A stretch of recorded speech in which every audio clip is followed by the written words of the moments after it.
Andrew in England, he writes to me, he says, "Hey Paul, I have a Mytek Brooklyn bridge." I like that. It's a good one. It's a good DAC. It comes from the Pro World, and by default outputs around 9.4 volts RMS from its balanced output.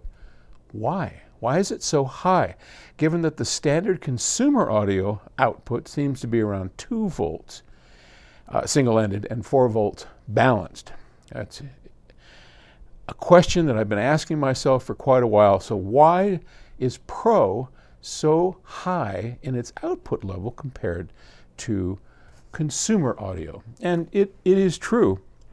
I don't have a wonderful historic answer for you, but historically, as best I remember, Pro Audio had always used high levels of output voltage on their equipment for a couple of reasons. One, it keeps noise levels down when you're trying to send, if you look at the studio or any studio, you've got hundreds and hundreds of feet of cable running around in noisy environments. And the bigger the signal, the better chance you're going to have of getting a quieter output on that signal.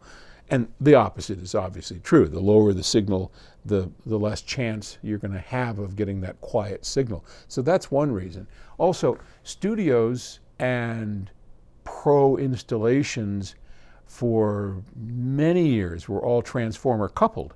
And so you'd want to have enough of an output to drive properly a 600 ohm feed and a 600 ohm receptor transformer. Also, Pro Audio does a ton of live venue kinds of operations, right? So you've got a concert, maybe you're doing the Hollywood Bowl, or you're doing a big concert. You've got, I don't want to say miles of cable, but you've got a lot of cable going every which way. And I suspect that the louder you can get that signal, the better chance, again, for noise.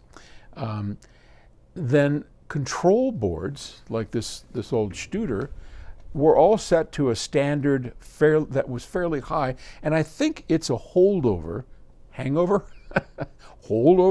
from long ago when noise was really a problem. So today, it isn't so much of a problem because we have really wonderful high common mode rejection input circuits, differential inputs that can take care of noise down to 90, 100 dB. But back then, back when all of this started, that really wasn't the case. You had, the only differential input you probably had back then was your transformer, and that may or may not have been such a good one. So I think it all developed from long ago because of noise. And, these things just sort of stay with us, and they develop these systems. Well, that's how it always was, and that's just how it's always going to be. That's my best guess at it. All right. Thanks for the question. Talk to you later. Bye.